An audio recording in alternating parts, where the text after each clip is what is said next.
Audience, please kindly maintain silence. The program will begin shortly. This time I promise. Please maintain silence.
Education is not just about going to school and getting a degree. It is about widening your knowledge and absorbing the truth of life. For every Christite preparing themselves to face the future world, we present to you DAKSH 2023. Members of the audience, a very good afternoon to one and all present here. Christ University is pleased to bring to you all the brand new edition of DAKSH, the annual flagship event of the university. I am Anagha Mutalik Desai, and I will be your MC for the day. DAKSH, the annual Education and Career Guidance Fair, hosted by the Student Council of Christ, deemed to be university, is a one-stop destination for all things education.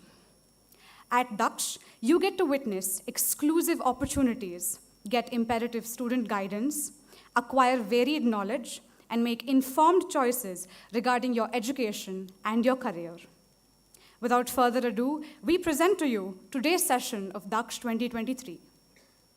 In a career spanning nearly 25 years, our speaker for the day, Colonel Shashank Pandey, has served in varied terrains, ranging from the deserts in Rajasthan to riverine terrain in Punjab, and also the highest battlefield in the world, the Siachen Glacier. He has also represented our country as part of a United Nations peacekeeping mission in Lebanon, wherein he participated in exercises with French and Spanish mechanized forces. He has commanded his regiment, 62 Cavalry, along the Western Front. For his dedication and devotion to duty, he was awarded the Chief of Army Staff's Commendation in 2013 and the Army Commander's Commendation in 2019. He is a qualified interviewing officer with an experience of nearly 450 interviews and is currently posted at Selection Center South, Bengaluru, since January 2022. It is with immense pleasure that I now invite Colonel Shashank Pandey to take the stage.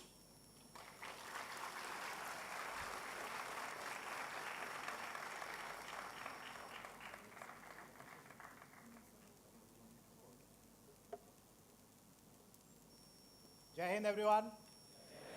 How are you all? Fine? a very subdued kind of a find which came from Christchurch. You know, I was expecting a more vociferous kind of a response. Doesn't matter, maybe you're getting overawed by the picture, what you see here. Don't worry, all I am going to do is give you an overview of Army as an organization. What do we do and what do we offer? I'm not here to motivate you or to demotivate you. Sir? That you have to do yourself. I'm just here. Yeah. Thank you. Okay. Am I audible on the top? Right. So I am just here to present the finest, the oldest, and the most trusted organization which is there in the world, the armed forces. And I represent the Indian Army. Right? And as lot has been said about me, it's all okay. I'm an average officer who's doing averagely in his service, and still I have seen so many places. Right, and before I start, what was the need for me to come and give a talk to you on a subject like this? You see, Indian Armed Forces are the second largest in the world. And the officer cadre is approximately 43,000 strong. And there is an existing deficiency in the Army only of about 8,000 officers. And we are looking at people like you who have a knack, an aptitude or zest for life to pick up Army as a career option.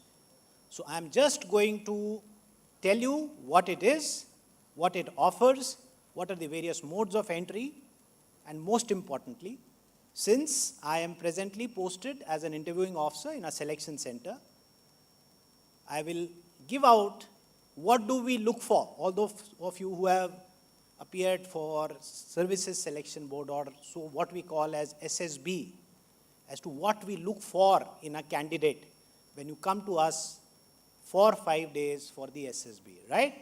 And in the end, the most important, as to what you can do now.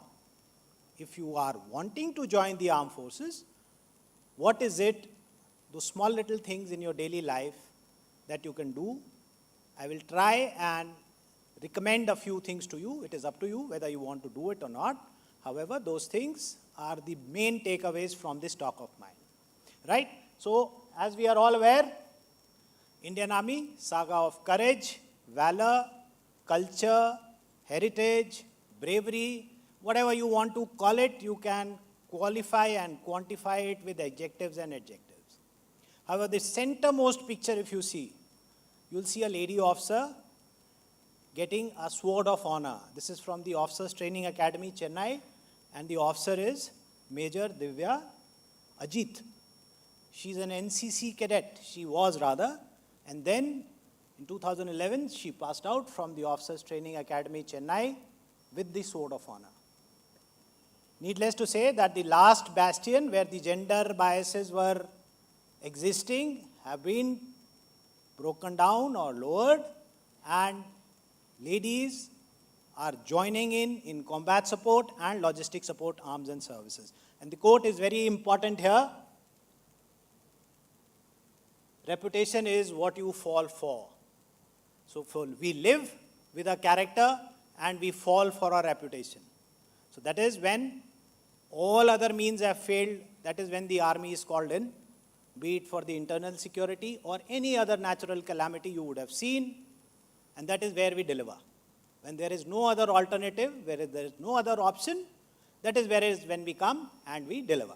Right. So next 40-45 minutes, the schedule of talk is like this. This is how I intend flowing. And the main crux is going to be demystifying SSB. That is what I am qualified, I am presently doing, and that is where I think the major takeaway can be, and you should be more attentive there. Before we proceed further, few ground rules. If you are not interested, you can leave anytime you want. Okay? So there is no compulsion for you to sit and listen to what I speak. Okay? But please don't disturb anyone. Okay? It is nagging. Okay? Right? And in the end, we will have a question-answer session. anyone and everyone, even if you have a smallest of a doubt, please feel free. We are not judging anyone. Whatever is your doubt, please ask me. If I am able to clarify it, I will do it. If I am not, I assure you I'll get back. Okay, right? So we proceed here. A brief into what Indian Army is. You are all aware of the history of India. I'm sure you would have studied in your class 9, 10th, 11th, 12th. We used to have those Rajwadas, princely states and all, and there are armies and all which used to be there. But we grew from there, and when the Britishers came, 17th century onwards, it is all on the viewfoil. When was the first department of military created? It was the East India Company who got us together into some shape. So the initial shaping hands were of the East India Company, right? And in 1895 is the first time that the terminology of Indian Army was used, right? And subsequently, till the 1947, we were the British Indian Army, and we participated in the World War I and World War II as British Indian Army till the time we got our independence in 1947, and today we stand at 1.4 million strong. That's a sizable number. We are the second largest standing army in the world. Can anyone tell me which is the largest standing army in the world? Yeah. Russia, US, China. China is the one which is the largest standing army. Now, anyone, what is standing army? When I sit, do I become a sitting army? What is a standing army? You see, there are reservists also, there are the paramilitaries also, who may be called in times of need, war, or any such situation. So standing army is the one which you maintain and declare it, and there is a cap which is put on what can be the strength of a standing army of a nation. Moment you start crossing that, so there are international agencies who come down heavily onto you, right? So we stand as the second largest standing army in the world, China being the first and US being the number 3. We recently overtaken US, right? And we are the most experienced and trained. Experienced, we are battle hardened, 48, 62, 65, 71, 99. We have been there, done that. I am not saying that everything was green for us. There were few reds also, red flag, 62. The China war, doesn't matter. We learned from our mistakes. We have overcome that. And 62 to 2023 is a big quantum leap. You've seen what happened in Galwan, right? All those who have been following current affairs and what is happening in and around the country and the world, you would have noticed that the Indian Army is not the same what it was in 62. Whatever happened in the northeast, Arunachal, Tri-Junction, we have given the Chinese Army a good rollicking back, right? And we are also highly committed in the CI operation. CI is counter-insurgency operations, Jammu and Kashmir and Northeast. Northeast, it is absolutely, I will say, nearly finished. And Jammu and Kashmir also, with the support of the government, we have been able to do a good job, although the insurgency has lasted for pretty long. But I am sure that you are following it, that it is getting under control in a big way. We are highly disciplined and motivated. I don't have to say that. You may hear a couple of instances here and there. Something happened here in the army, something happened there in the army. That's all okay. That's all part of the job. We are made from the society we belong to. So there will be aberrations. There are aberrations. But they are taken with a pinch of salt. And if you start looking at the numbers we are and the number of aberrations you hear, you'll find that it is even less than 0.1%. Okay, whereas the other places you will find that there are multiple instances of such indiscipline and such cases which come to light, right? And we are maintaining the sanctity 24/7 throughout the year of the LOC and the LAC. What is the difference? Can anyone tell me? LOC, LAC, has anyone heard the terms? Yeah, I can see a hand, good. Good. Very good, very good. So we have actually, just to give you a broad overview, the land borders are divided into 3. One is the international boundary. Then with the Pakistan, we have the LOC, line of control. or line of control, and where we start the border with the China, it is called as the line of actual control. Okay, so now what is the thing? IB is internationally recognized. LOC is after the 65 and the 71 war. You know what happens when the war is finishing, you try and grab as much as possible. So wherever we could reach, wherever they could reach, when the ceasefire was announced, we all stopped there. And then whatever was the line which came on the map, that is called as the LOC. And China LAC is a perceived line. It is not physically occupied. The line per se is not physically occupied because it goes into ranges above 21,000 feet and all. Okay, it is across the glaciers, so that is line of actual control. It starts from, there is a place in the glaciers called as NJ9842, and it proceeds through the glaciers towards the north, right? So with China, broadly speaking for you, with China it is called as line of actual control. With Pakistan it is line of control. And when we come to the plains of Punjab, even when we come to South Kashmir, the Akhnur sector and beyond, it is all international border. So tomorrow if there is a war and if something happens on the international IB, that is the international border or the boundary. So if let's say we go in or they come in, it will be given or taken back. Sanctity of the IB will be maintained, right? Moving ahead, this is the stated role of the Indian Army. I leave it for you to read.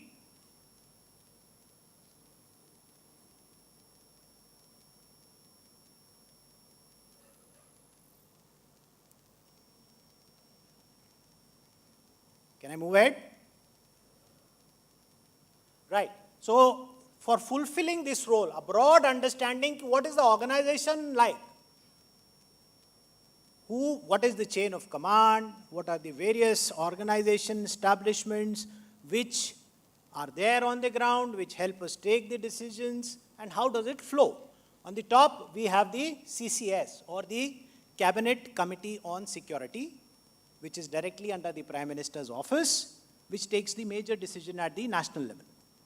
They are ably assisted by the Ministry of Defense, which has got the newly created appointment of CDS, and CDS is coordinating the activities of the three headquarters, the three services, the Army, Navy, and the Air Force, and also there is an integrated defense staff, wherein all three, anything which is to be done jointly by the three services, that is coordinated by the integrated defense staff. Like Army headquarters, if you go, you will find only Army officers, all olive greens. Naval headquarters you go, you will find all whites. Air Force headquarters you go, you will find the sky blue. Okay, but when you go to the headquarter IDS, you will find a mix of all three. Okay, in one office or a section, you will find an Army officer also, you will find a naval officer also, and you may find an Air Force officer also. So that is wherever there is a requirement of synergy and coordinated application, we go through the IDS, right? And we have the CDS.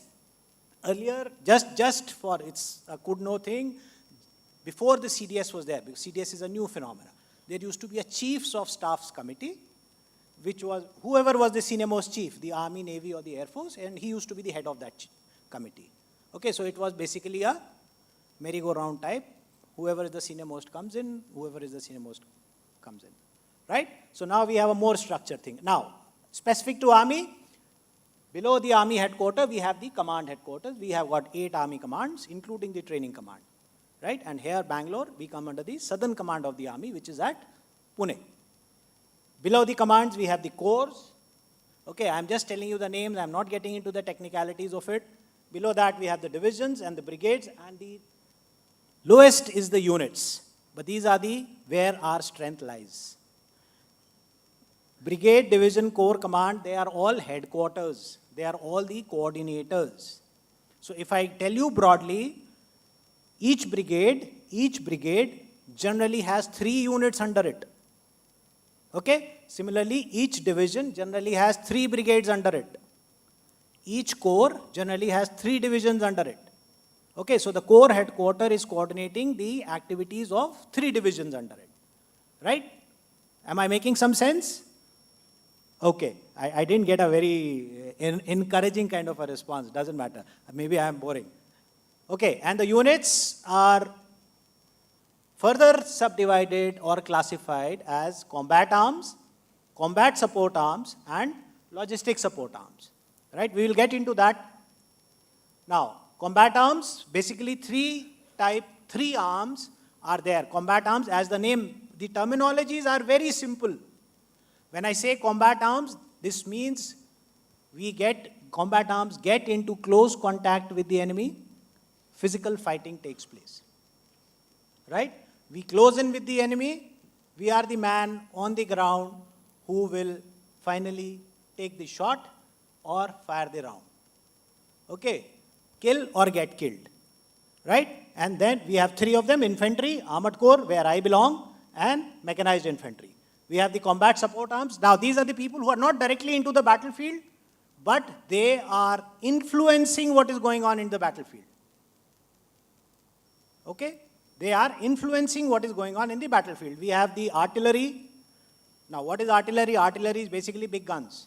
The ones which you see, some of you would have seen on the Republic Day parade yesterday also. So they are the big guns, heavy caliber, 155 millimeter rounds. They fire from a distance and the round travels, the maximum range they have is about 300 kilometers. So they don't have to be actually in the battlefield. Okay, so they are behind, their forward observation officers are there along with us, and over the radios and the communication systems which they have, they get the rounds wherever the fighting troops, wherever the combat arms want the rounds to land. Okay? So that is what they do. Engineers, laying mine, making way, blowing things, making things, your support, electrification, water. So our survival is based on engineers. Okay? So that is what they do. Then we have the signals.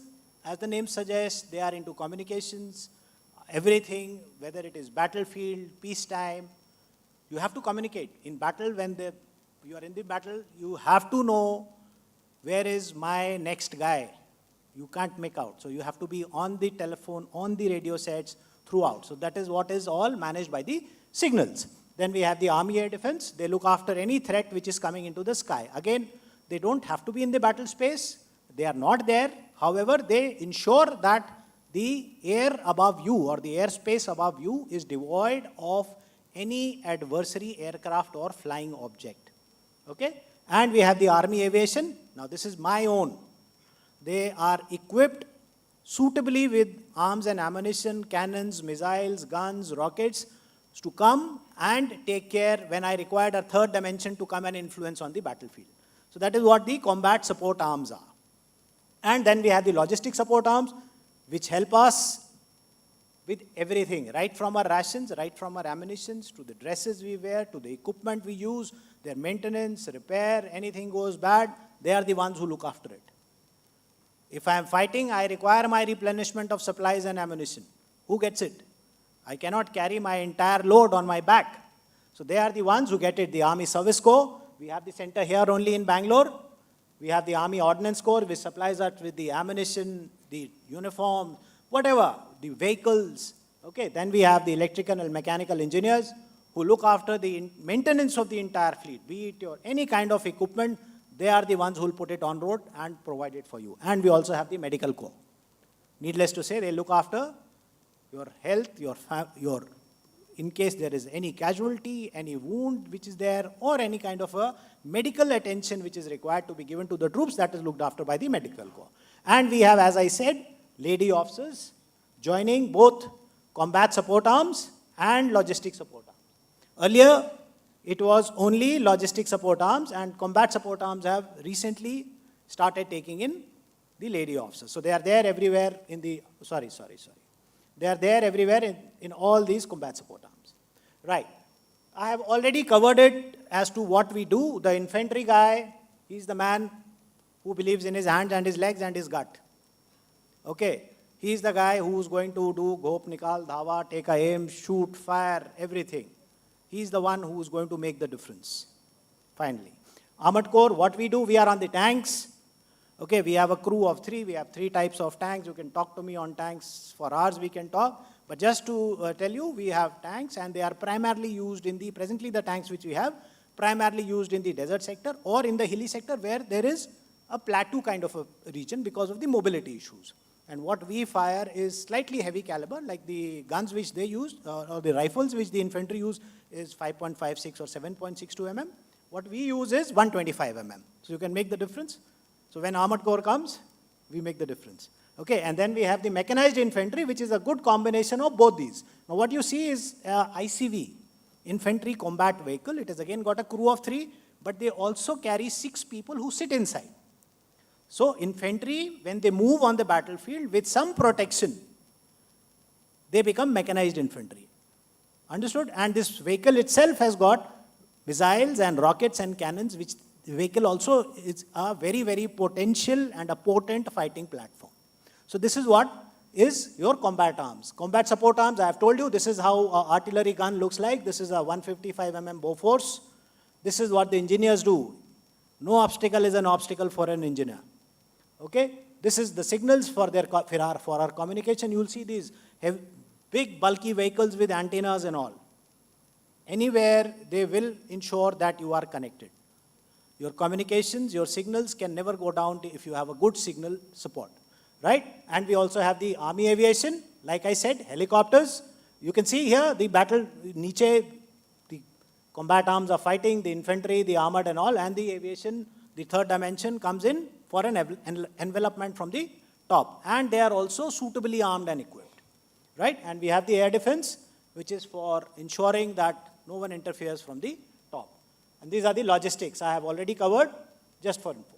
Right, and these are the ranks. I'm sure if you are interested in this talk, most of you would be aware of it. And the two senior most, the Field Marshal, and the recently added, the CDS. And this sequence is Lieutenant Captain and so and so, so and so. Right? And this is where we work. This is where there is no office space for us. We are there everywhere, be it the glaciers. Like I said, the glaciers heights range up to 21,000 feet.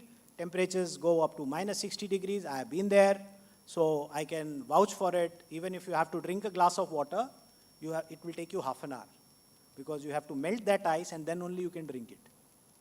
That is the state. And you don't get fresh vegetables and all. Nothing is there. It is all dehydrated stuff which comes, and that you have to eat.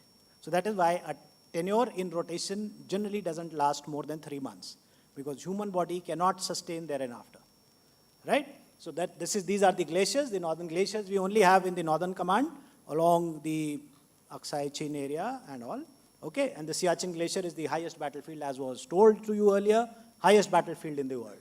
We have the mountains, both northeast and the north. The heights range up to 18,000 feet. Again, it's very rugged, difficult terrain, difficult to serve. Then we have the jungles, primarily northeast, and the desert terrain where the armored corps and the mechanized infantry are specialists in. These are open places, and where is no camouflage, no concealment. You survive on your instinct, your mobility, and your capability to fight back. We also are operational in the riverine terrain in the plains of Punjab, and also this is generally the sector of South Jammu and Kashmir. We are there 24/7 across the year. No holidays, no chuttis, no breaks, no nothing. Right? If I go down, someone else will come and replace me, but the post will be occupied. It will not be left vacant. We can't leave it even for a minute. And what do we do? Right?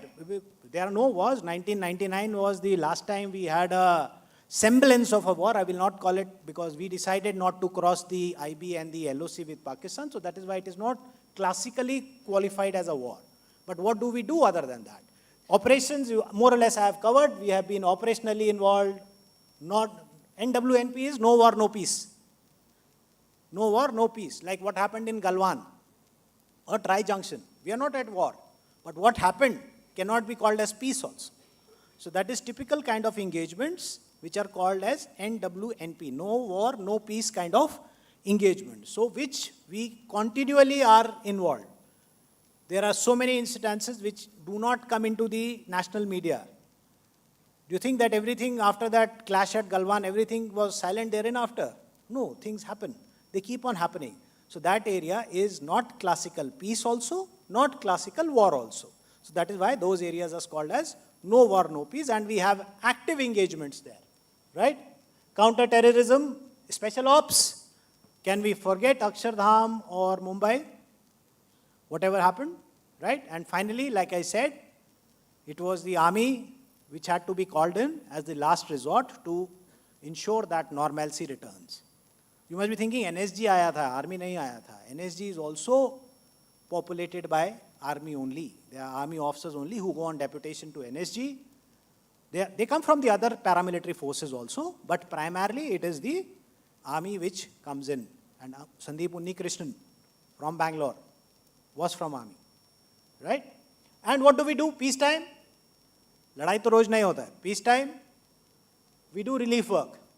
Anywhere you think of, any natural calamity which has happened in our country, all of you must be about 15 to 20 years of age. Last 15, 20 years, if you think, wherever there has been a problem, calamity, wherever the civil administration has failed, I am making a very bold statement, wherever the civil administration has failed, you will find that the army steps in. And we ensure we don't leave till the time the local populace, for them normalcy has been restored, some kind of aid and succor has been provided to them. We also maintain law and order, riots and all, you've seen, right?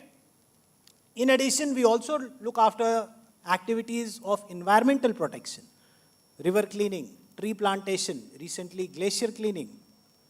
All these activities are undertaken by the armed forces. And also we provide humanitarian aids to the disturbed areas. Wherever the local populace has been, I will say, disrooted or their lives have been disrupted, Indian Army goes out of the way to look after them, help them, and provide little bit of relief, whatever we can do.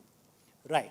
And if this is what the army life, this is what the duties that we perform, what does the life in the army is? I hope you get the difference. This is what my charter of duty, last slide was my charter of duty, what I am supposed to be doing.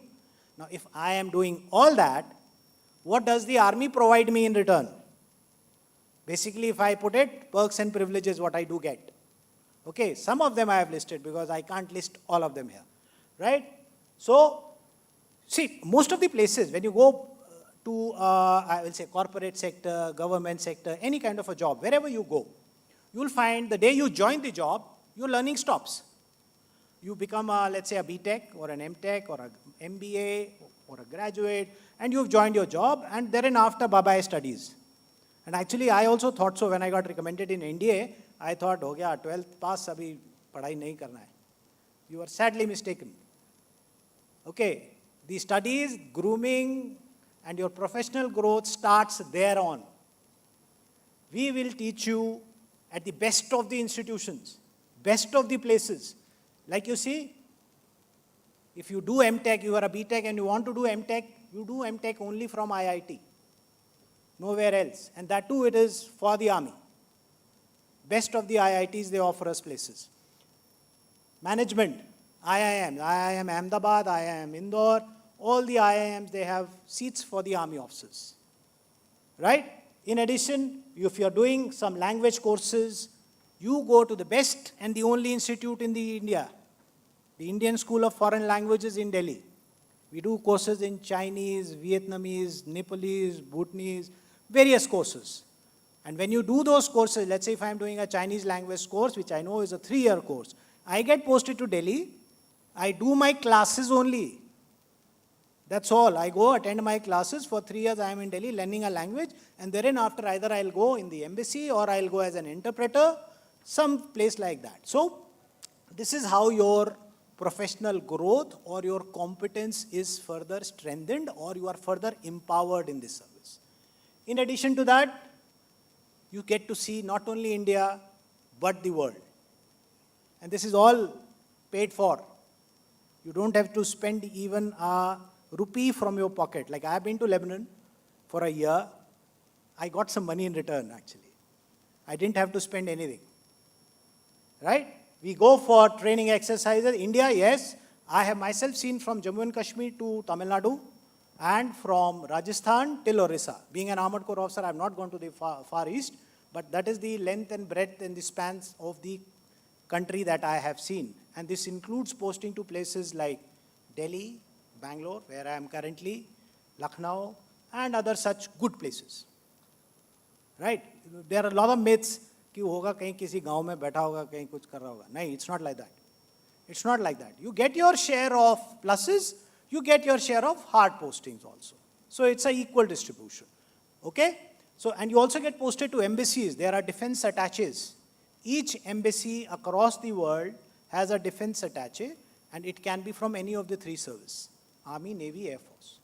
Right? So that is also a very good exposure.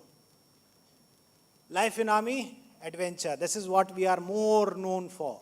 You think of anything which you want to do. It is bucket list. I want to do this in my life. I want to do skydiving.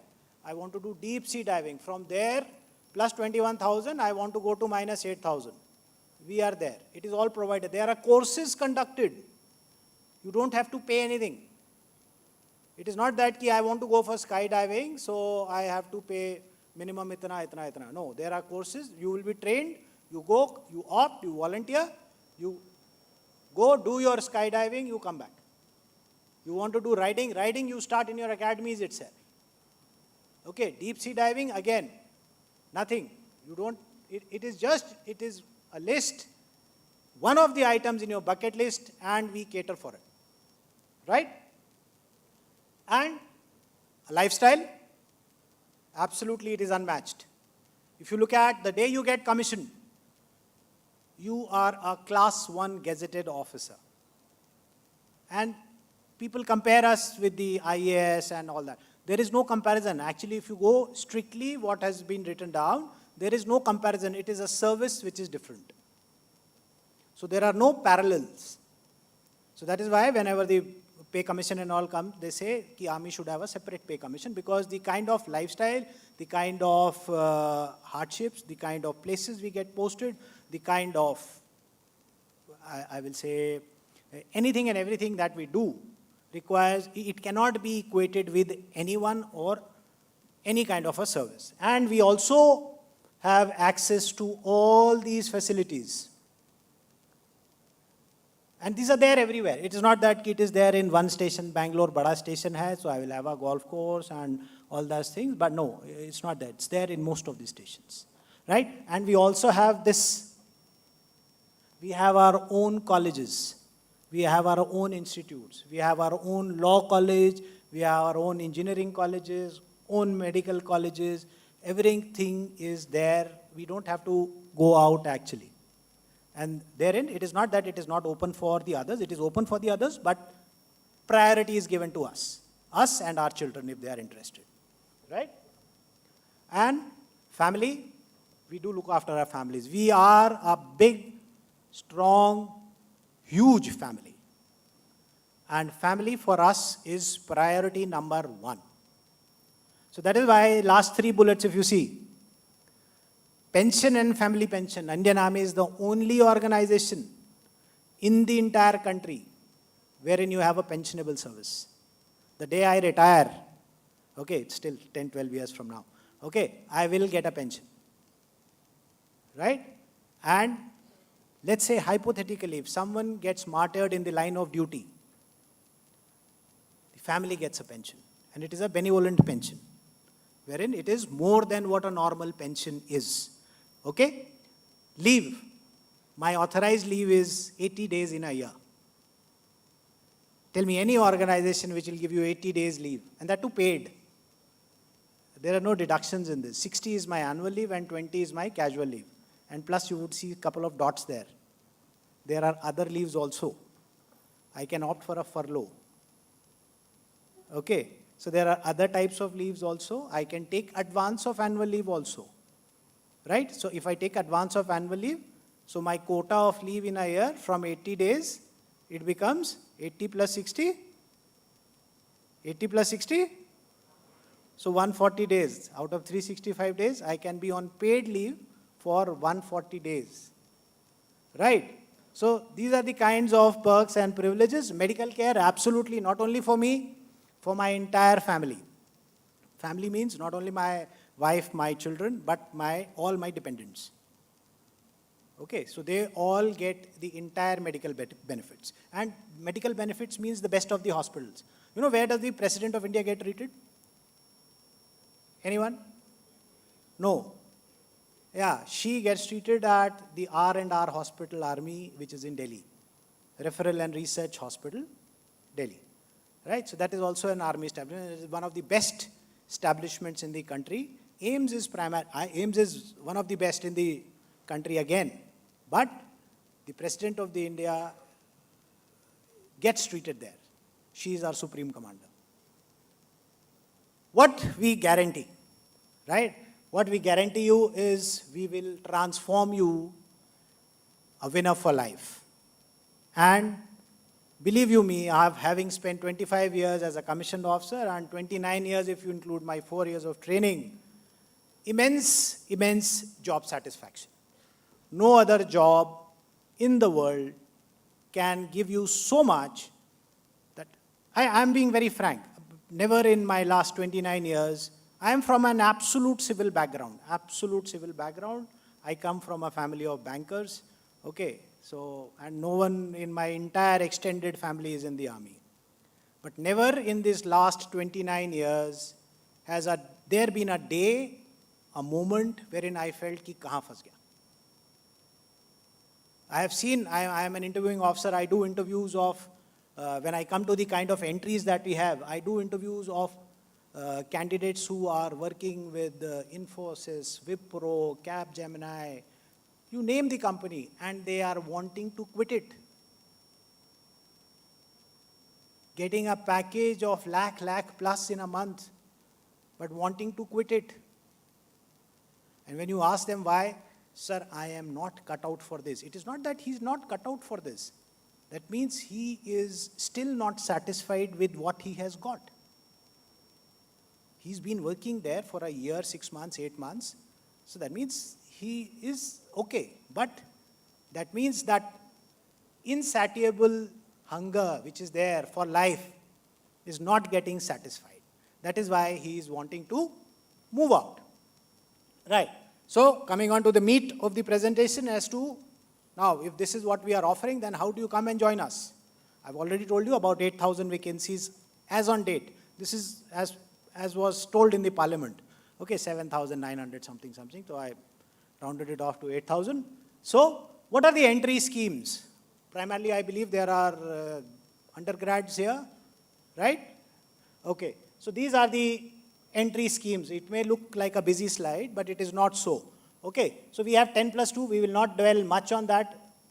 The entries are, if you look at the education-wise, 10+2 and the graduate entry. And then otherwise you have the UPSC entry and the non-UPSC entry. Okay, so the bullet in green I will say, we will not spend much time on it. Okay, now when we come to the graduate entry, we have the Combined Defense Services and the Short Service Commission, non-technical. You don't have to, we don't require a BTech or anything from you here. Okay, we will cover all these in detail. Then we have the Technical Graduates course. Both these are permanent commission, we will come to that, and these three are short service commission. You see it is written short service, short service, short service. These three are short service and these two are permanent commission, right?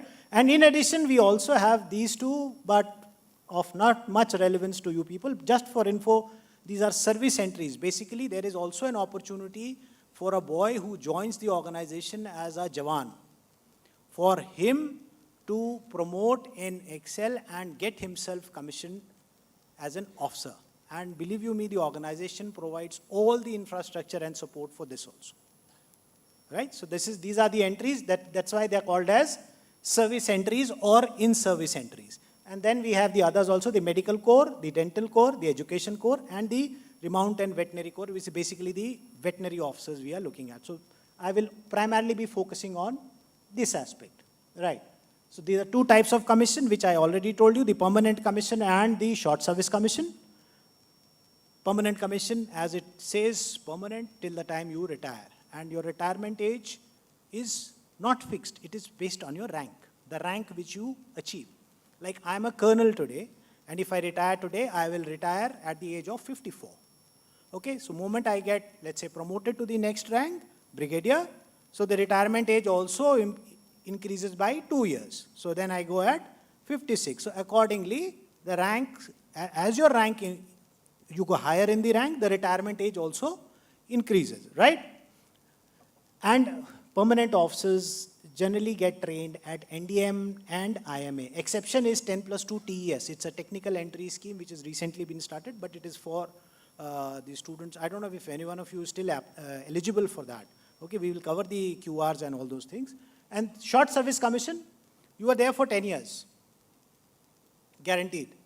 Okay, thereafter, there is an option for you to become a permanent commission also. You have to opt for it.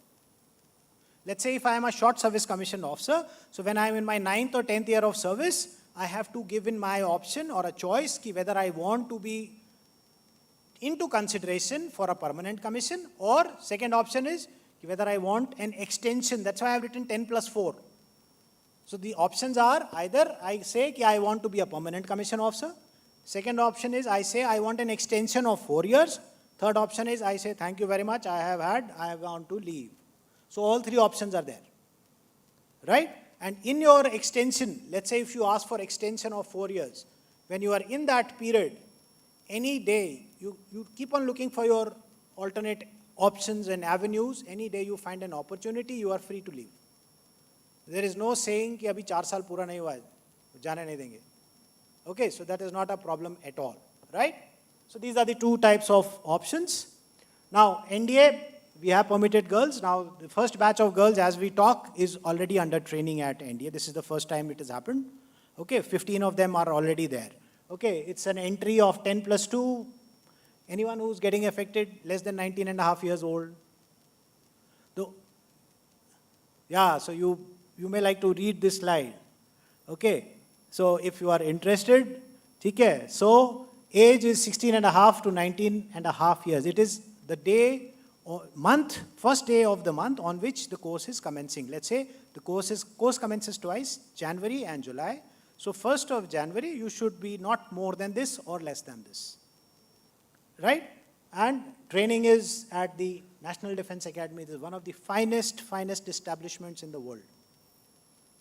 If anyone has got an opportunity, you must, if you go to Pune, Khadagwasla, please go and have a visit. It's an infrastructure, it's a world within a world. Okay, so all the ex-NDAs, we ex-NDAs, we are ready to die by it.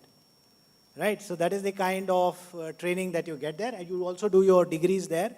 It's basically 10+2, you come in, you get your degree in BA, BSc, and also in computer science. And this degree is through JNU.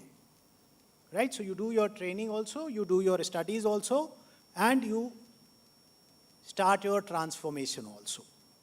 Right, so the notification is twice in a year.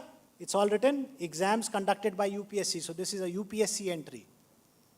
And can you guess what is the pass percentage in this? It is lesser than JE. It is lesser than JE. Right? Let that sink in. Okay, so it is not such an easy exam. So that is why you will find that most of the candidates who are wanting, they are not able to qualify the UPSC written exam. Okay? And the exam, there are two papers. First is maths and second is the GAT. This is called as the General Aptitude Test, and the subjects are English, Science, GK, and Current Affairs. Process, written test, followed by SSB and the medical. 300 vacancies, January and July is when the course commences. 3-year training at NDA, therein after you go to your respective academies. It's a tri-service academy. Basically, Army, Navy, Air Force, all of us, we go there for 3 years, and then we go to our separate academies, right? Similarly, the 10+2 entry, which I told you about.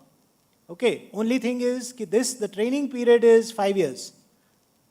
Here we give you a BTech. Proper BTech is given, 5 years time, 1 year is your military training, 3 years your BTech, and 1 year is your basic training. So 5 years time, that is there, and it's a permanent commission. This is the criteria. But these 70% marks mandatory, it varies. Okay, it's not a UPSC entry. There is no written test in this. There is no written test in this. You just fill an online form, you'll get shortlisted, you come for the SSB, you get recommended, do your medical, go join. Right? So that is what it is, and this is the website where you get it. Now this is again permanent entry CDS, which most of you should be paying attention to, if you are interested. Right? We will cover it in detail. Indian Military Academy, Dehradun, I think everyone knows about it. Age 19 to 24 years. graduates only. Okay? Notification twice a year, April and October. Right? And this is a UPSC entry, so see, exam is conducted by UPSC. First paper is maths. Again, second paper is general aptitude test. 100 marks each, 250 vacancies per course. The sequence, write the exam, get shortlisted, SSB, medical and merit. You get a monthly stipend while you are under training for 1.5 years. Every month you get 56,000 rupees. Right? So which kind of an organization gives you that? TGC, this is the Technical Graduates course. Again, this is the permanent commission. This is for BTech. You can apply, last course also, if you are in your final year graduation, you can apply that time also.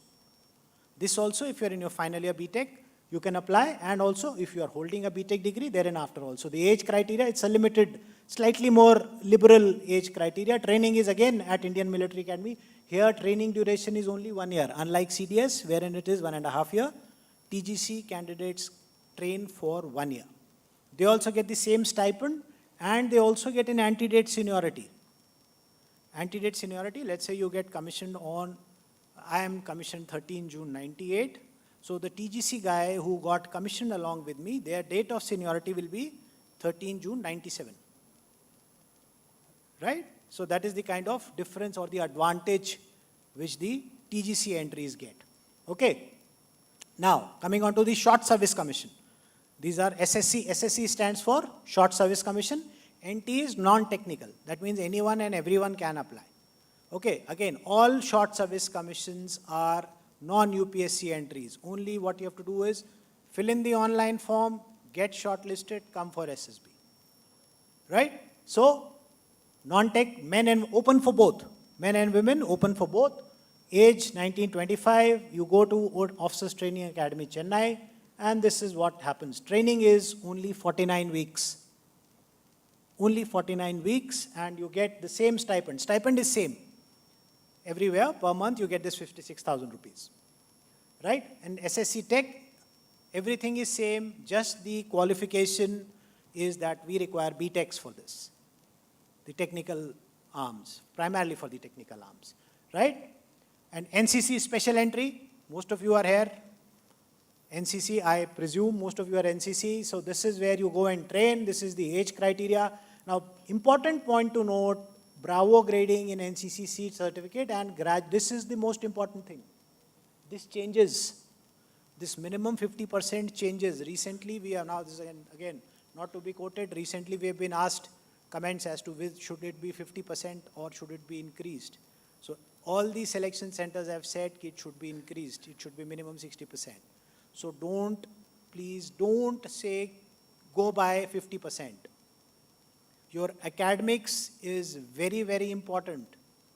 With the kind of marks these children are getting today, the students are getting today, they are putting the hard work, the teachers are putting the hard work, so the percentages have gone up drastically.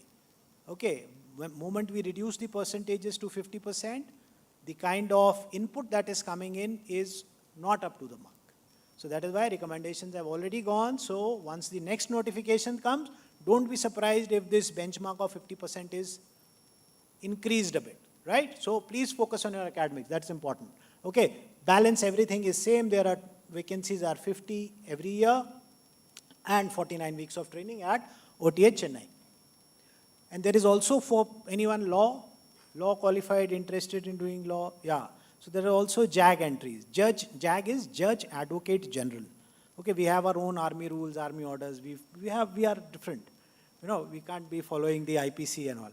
Okay, so again, we are looking at graduate with LLB or LLM, minimum 55%. Again, minimum 55% is for this year. Okay, so that, it changes. And again, you go to OTA Chennai, 49 weeks, course vacancies are 50. These vacancies go undersubscribed. I'm telling you, where the vacancies go undersubscribed, SSC JAG vacancies go undersubscribed. SSC non-tech, men and women, both, vacancies go undersubscribed. NCC, yes, NCC women is very difficult. NCC women is very difficult. NCC, correction, non-tech women, again, very few vacancies, and the kind of, the quality of the girls who are coming in, their caliber, their confidence is superb, amazing. Okay, so that is where you have to do really well to get into the merit, right? Right, so these are a consolidated list of sites. If you are interested, you may like to follow them. This, if the color coding, I have generally, all the UPSC entries, you will get it in this side. For the Army, these are the two sites. For Navy, for the Air Force, and also bharatrakshak.com is there, which covers all three services and also the UPSC also. Right, so now in a nutshell, I'll just tell you what is the selection process. As I have told you, there are two types of entries, the UPSC entry and the non-UPSC entry. There is a notification taken out. For a UPSC entry, it will be taken out by UPSC, and for a non-UPSC entry, it is taken out by the Army headquarters. And there is online registration, then shortlisting. For UPSC entry, there is a written exam. For non-UPSC entry, it is the qualification which is laid down, primarily the percentage. Once you are shortlisted, this is the major hurdle. SSB or the selection center, right? Thereafter, once you get recommended here, you come for your medicals, you come, then there is a merit list. Now, merit list for UPSC is how you score in your written exam of UPSC and how much you get in your SSB. And for non-UPSC, it is only the SSB. Then, if you make the merit list, joining letters and off to the academies. Coming on to where the hurdle is most difficult. The Services Selection Board. That is where I am posted. I am one of the interviewing officers in the selection center here in Bangalore. And this is, why is SSB difficult? You know, this is the most unique system of taking people into an organization. No other organization has it, but it is being followed in most of the armies in the world. Some minor modifications are there, but this is the rationale. You see, it's not how academically bright you are or how physically fit you are. We are looking at a personality as a whole. Okay, we are looking at you in totality. And why do we look at the personality? What is personality? You know, it's a very vague kind of a term. Now, personality as per psychologists, you know, being an interviewing officer, I am also a part psychologist.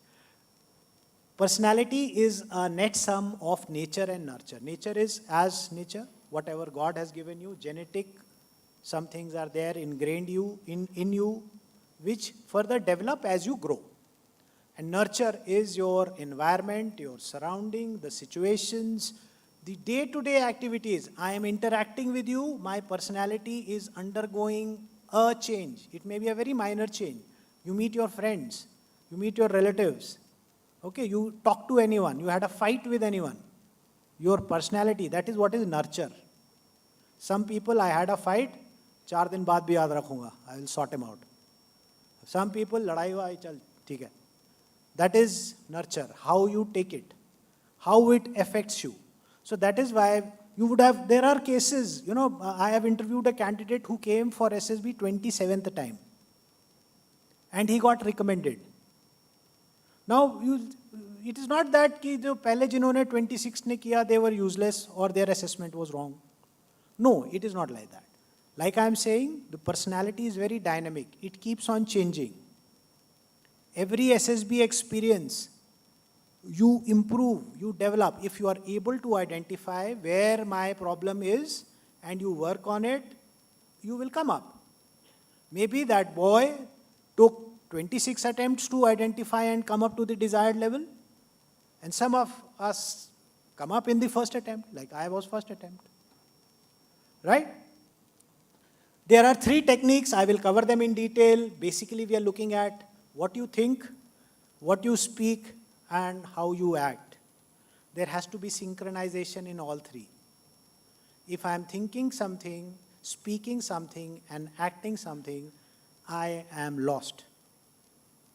We are looking at people who are synchronous in their thought, their actions, and their words, right? And as it is, army, I have told you what the army life is like, what do we do, and what are the kind of terrains and all. So there are typical job requirements of the army. So those job requirements have been compressed or concised into 15 officer-like qualities. I'll just show you a slide. It may look slightly confusing to you. This is what we look at in the SSB. If you speak to any assessor, we in the SSB are called as assessors, okay? If you speak to any assessors, he will speak to you in this jargon. It is not very difficult. It may look slightly confusing. If you look at the 15 officer-like qualities have been further divided into 4. Factor 1, Factor 2, Factor 3, Factor 4. Factor 1, primarily, if you look at the red, is we are looking at what is there here. Head. How you think, how you perceive things, how practical you are, how resourceful you are. Okay, that is how you organize things. You see, all these things, effective intelligence, reasoning ability, these are the officer-like qualities we look at. Second, factor 2 is basically we look at how you are here. Because army, we don't act independently. We are not one man. Anything and everything is a team effort. I have to work with 10 others. Like when I am on a tank, I have a crew. If I am not able to adjust to them, cooperate with them, and I'm able to adapt myself to the requirements of my fellow crew members, you think I'll be a good tank commander? No. So all those things, how is your heart? That is what we look at. Then comes your gut or the body language. How much initiative you take. These are all self-explanatory. They are all very common words. If you read these 15 qualities, I don't have to explain them in detail. Initiative, self-confidence, speed of decision, ability to influence, liveliness. And then last ones are your limbs, how coordinated they are. Some basic strength is required. Okay. And when it comes to stamina, especially I would like to emphasize here, stamina is not only physical. Standing here in front of so many of you, delivering a talk, requires physical stamina? No, it requires more mental stamina. Right? So stamina is not only physical part of it. If I am able to run a marathon, my stamina is very good. Yes, one component of my stamina is good. But moment I see 2 plus 2 and I start shivering, then my mental stamina is low. So we look at both staminas. Right? So this is what we look at. Okay. And the process, there are 2 stages. Stage 1 is the screening. We will cover these in detail also. Stage 1 is screening. Stage 2 is the selection process. Screening is, we will cover everything. If you screened in, only if you are screened in, then only you come and attend the stage 2. Right? Now what happens in the SSB? I will tell you the schedule. All 5 days, it's a 5-day process. Day 1 is stage 1. And what happens in stage 1? Day 1, stage 1 screening. We have the officer's intelligence rating test. You would have written some exams wherein you have to, color the boxes and all, no? Shading, pencil hota hai, pen hota hai, shade. 4 options are there. You fill in, yeah. So there are 2 tests which are conducted on the day you come in. And it's a basic intelligence test. 2 tests are done and we draw out. There is a software, it is all objective, there is no subjectivity in this. We draw out, there is a software which gives out your overall OIR rating. And the ratings are from 1 to 4, or 1 to 4. Generally everyone falls in 1, 2, 3. Okay? And then we have is, once this is done, then you are shown a picture. All of you, let's say there is a batch of 100 candidates. You are shown a picture which is slightly vague. I'm telling you this is what happens actually. So all those who are interested, please pay attention. Okay? There is a picture which is shown. It's a very hazy picture, very vague kind of a picture. And then you are given time to write a story on that picture. There's some time given to you, 3 to 4 minutes. The moment that time is up, those sheets are taken and then you come for the discussion. Now, PPDT, that's why I told you about the picture. PP is picture perception. You see a picture, you perceive a picture. There is some perception and you write your story. That is one part of it. And the DT is the discussion test. Now, if there are 100, there are groups of 15 each made. Okay, and then each group, you give out your story and then you discuss your stories and come to a common consensus story. Believe you me, once you finish this process, when you're sitting as an assessor, and the assessor, a battery of assessor will be sitting and seeing while you discuss. When you are writing, no one is looking at you. You write on your own independently. But when you carry out your discussions, a battery of or a brick of assessors will be sitting. The assessors are of three types. One is the IO, like me. One is a psychologist. And one is a group testing officer. So three people will be there. They will be sitting in front while you keep on discussing and you come to a common consensus. So this activity for a group lasts for about 15 minutes. And then based on two things, your OIR and your performance in PPDT, your stage 1 results are compiled.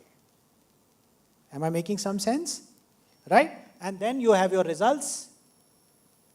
People who get recommended in stage 1, they are retained. And those who are not, they go back.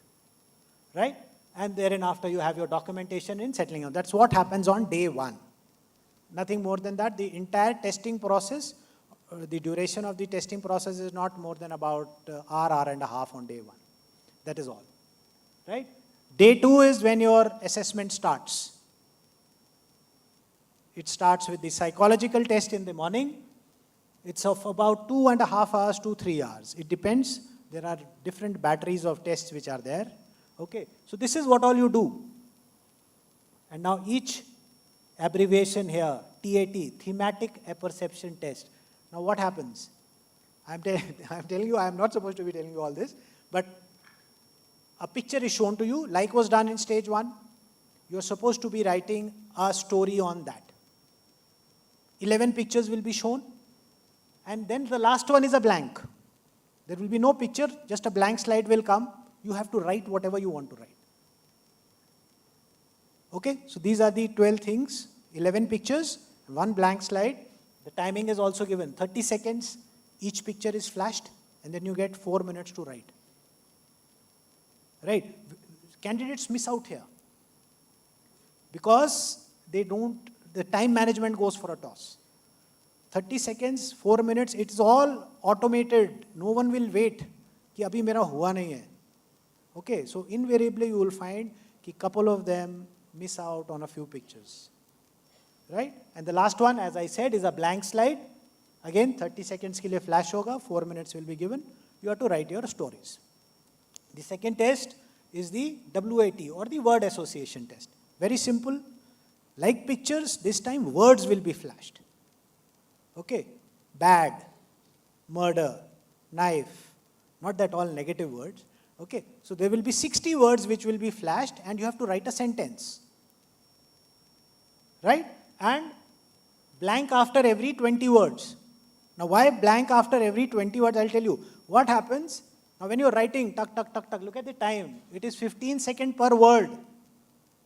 Now this is, word is flashing, you have to write, it is 15 seconds. बीच का छूट गया. क्या होता है? Sequence गड़बड़ हो गया.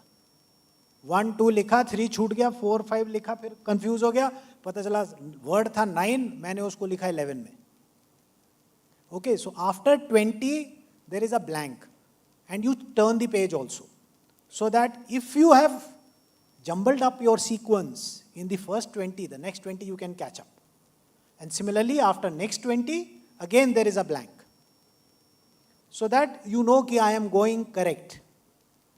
Okay, this is where you will find, again, candidates miss out. The timing is 15 seconds. 15 seconds is very less. You have to look at a word. What happens? Now you see, what is the psychologist doing? You have to understand this. He is making you run against time. Why?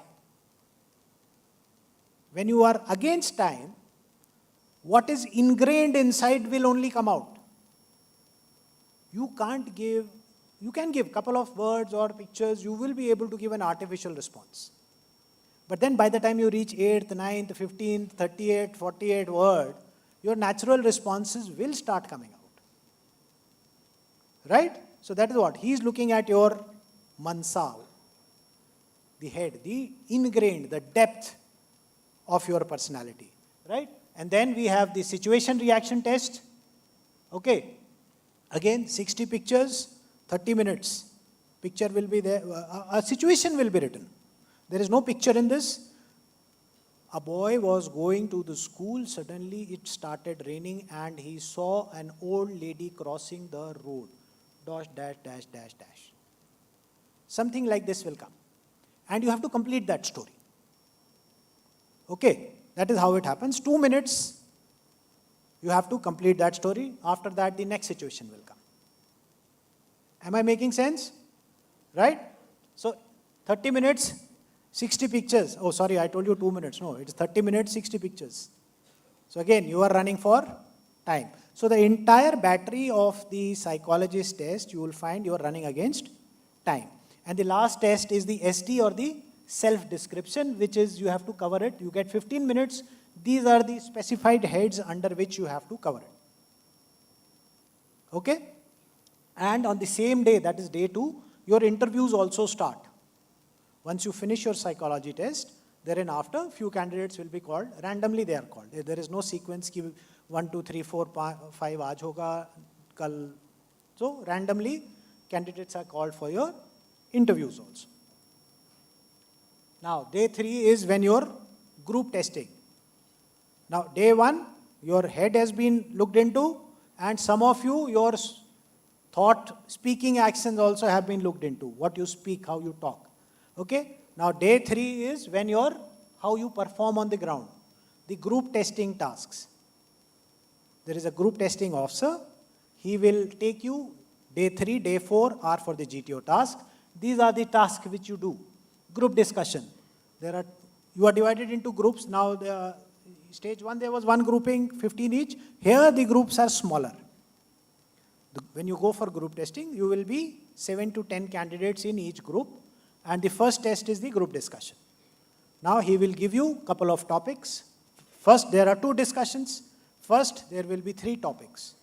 And the group has to choose a topic and do a discussion. Once the discussion is over, second discussion is a topic which is given by him. You see, if you analyze the test pattern, you will understand which OLQ he is looking at through this test. Right? This is the first test. And then we have the group planning exercise.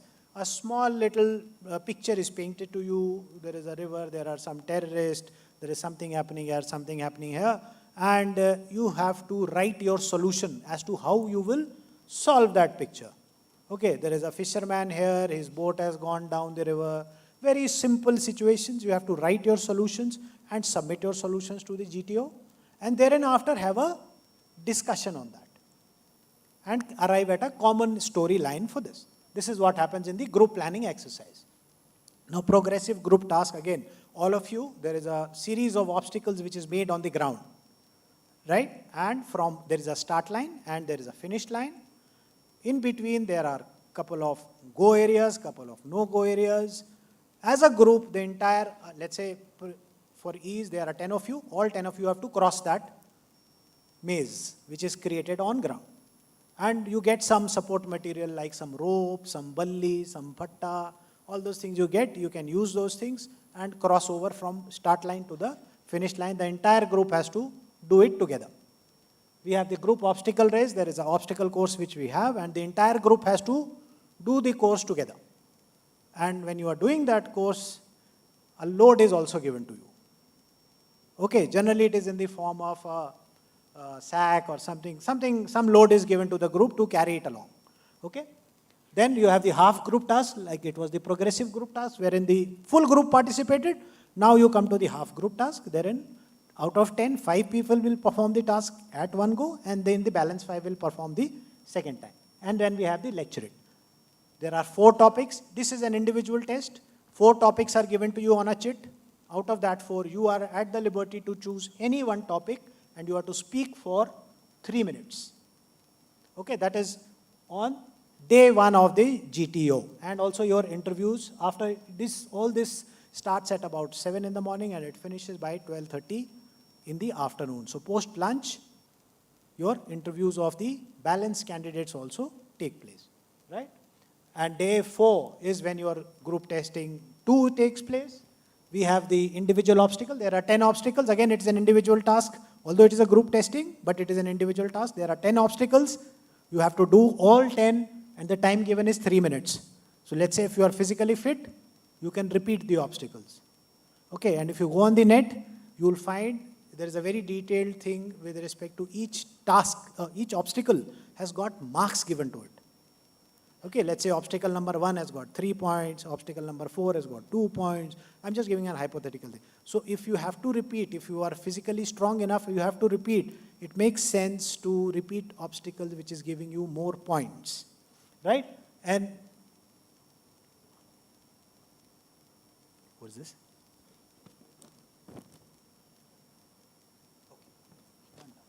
Can we?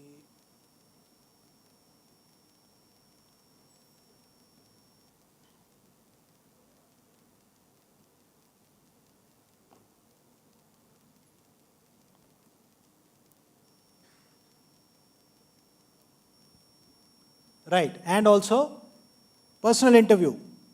Someone like me will be there. We are not in uniform, nothing is done in uniform. We interact with you for about 40-45 minutes, and the areas we discuss are as listed, right? 10 minutes I have. Okay, so, and day 5 is your conference. Now, one important thing, all the 3 assessors are assessing you independently, psychologist, GTO, and the IO. And when as an IO, I am interviewing a candidate, I don't know who is the psych, who is the GTO. Only on the conference day, during the conference, when chest number comes in, chest number 1, let's say. So then, if I have interviewed him, then I get to know who's the GTO and who's the psych. Otherwise, we don't discuss candidates, right? So once the discussion takes place, and if you are found meeting the bare minimum requirement, bare minimum, passing in SSB is 40% of the marks. We are not looking at 70%, 80%. If you even meet the bare minimum requirement, you are recommended.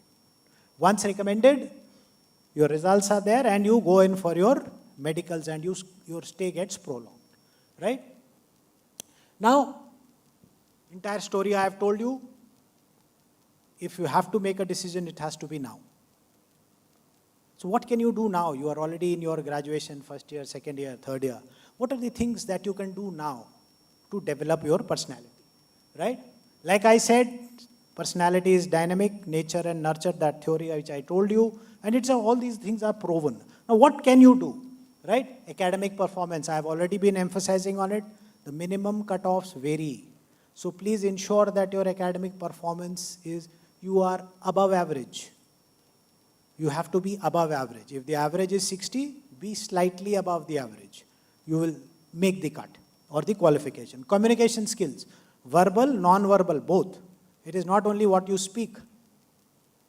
Now if you go into verbal, non-verbal, it's a different chapter altogether, but suffice to say, and how you can work upon it.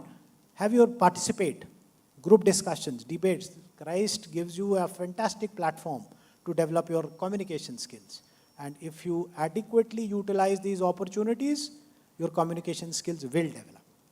Self-confidence, again, you just have to participate, that is all.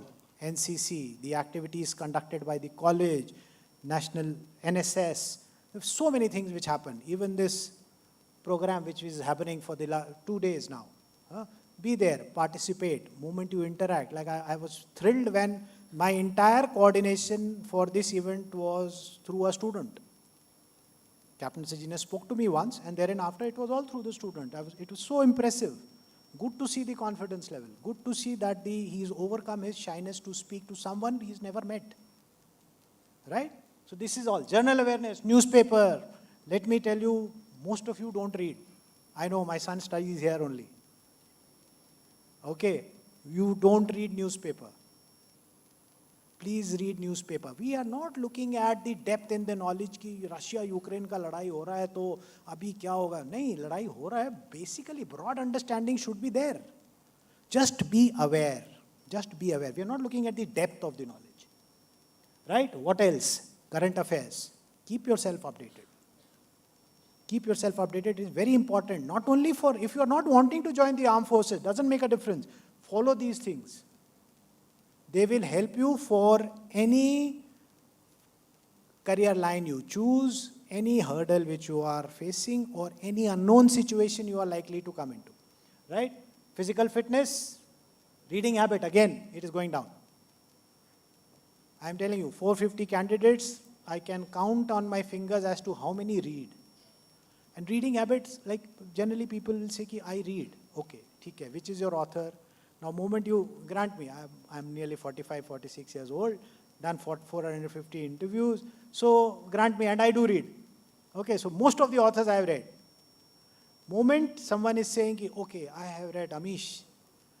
Moment you start talking to him about Amish, at least you have to have basic knowledge about Amish or the novels that he has written. Right? So if you are saying something, then you should have some hold or some knowledge of the subject. Most importantly, identify your goal and go for it with full commitment. Guidance, adequate guidance is available. Your peers are there, your mentors, the teachers, the faculty, everyone is there. So please identify the goal and go for it. As I said, one life, later on you will only regret. There are no regrets. You can't say ki, this is the best opportunity you can get, you are sitting here in Christ. Right? Isse acha opportunity hai nahi. If you don't make use of this opportunity, you can only regret later. Right. So as far as my presentation goes, I have finished. Any questions or queries? Anyone who still got the stamina? Yeah, thank you so much. Yeah.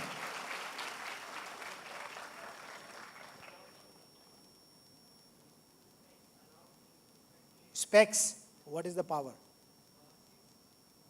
Plus, minus 6.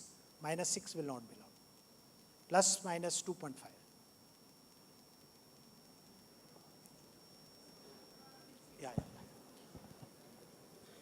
Yeah, any other question? Yeah, please. Yeah, the mic.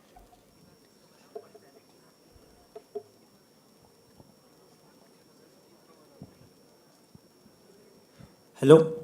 Yeah.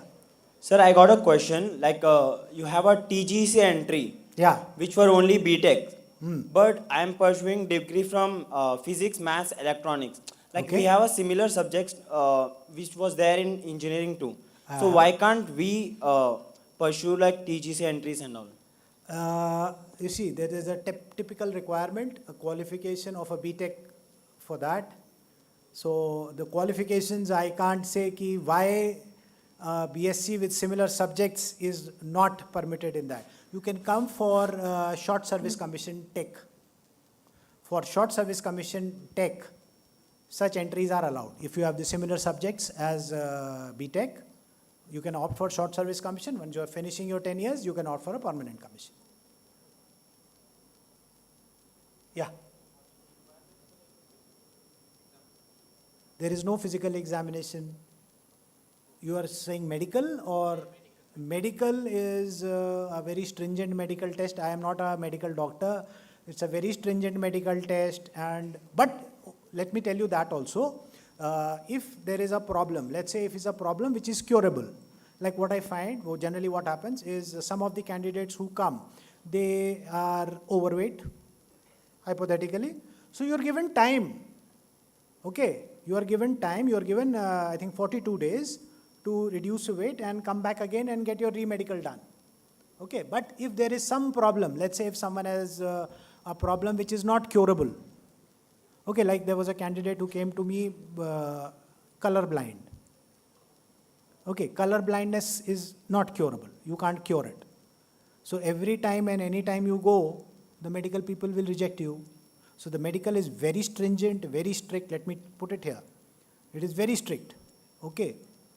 Each and every aspect, your X-ray, everything they will do.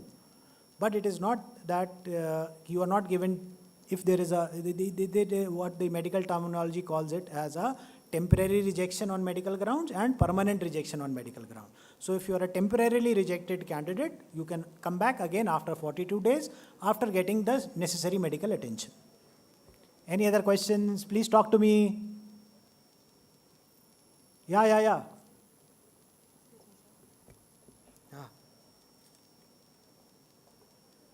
Okay.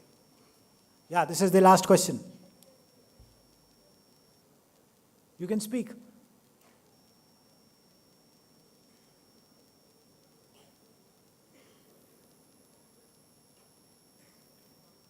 Speak, I'll try and listen.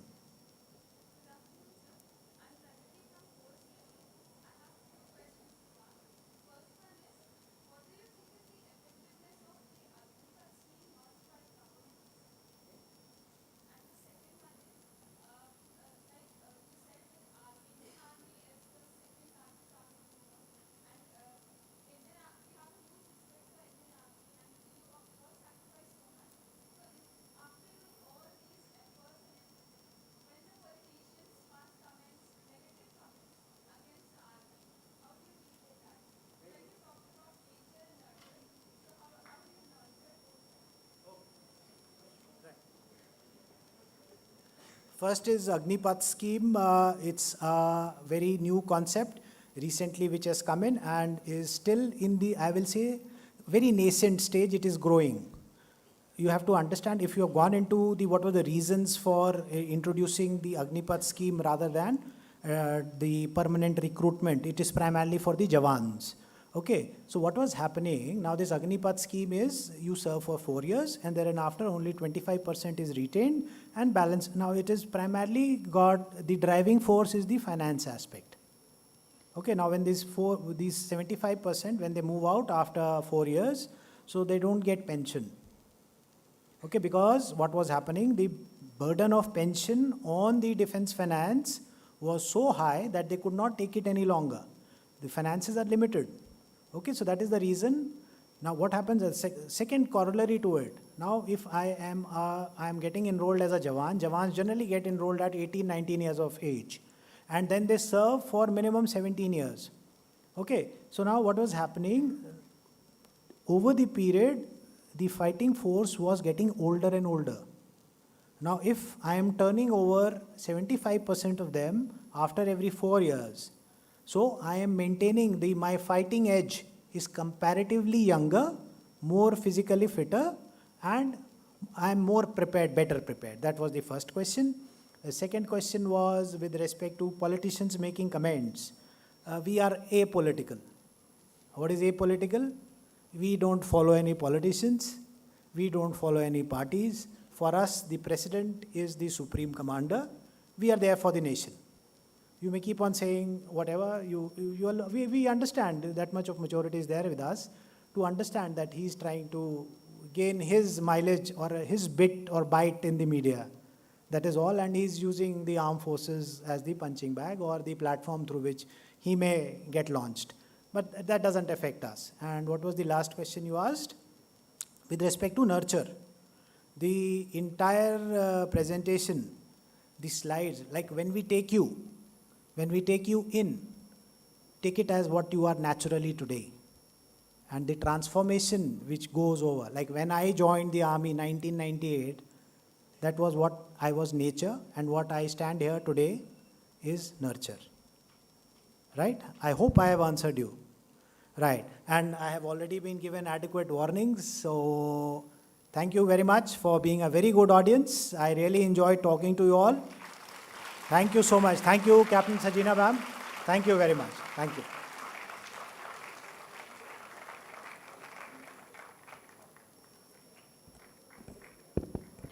That brings the proceedings of today to a close. I would like to request Colonel Shashank Pandey to remain on stage, and I would also like to invite Captain Sajina on stage to present the Colonel with a memento as a token of our gratitude.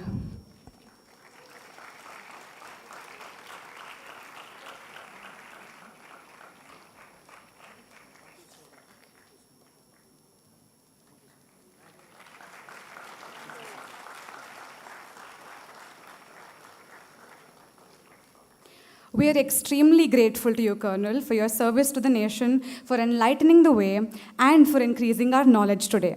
Thank you to everyone who contributed to the seamless operation of the event today, including the teachers, management, and volunteers. Last but not the least, thank you all for being such a lovely audience. We hope each one of you present here takes home a new slice of learning for your future endeavors, and that you are one step closer to understanding your paths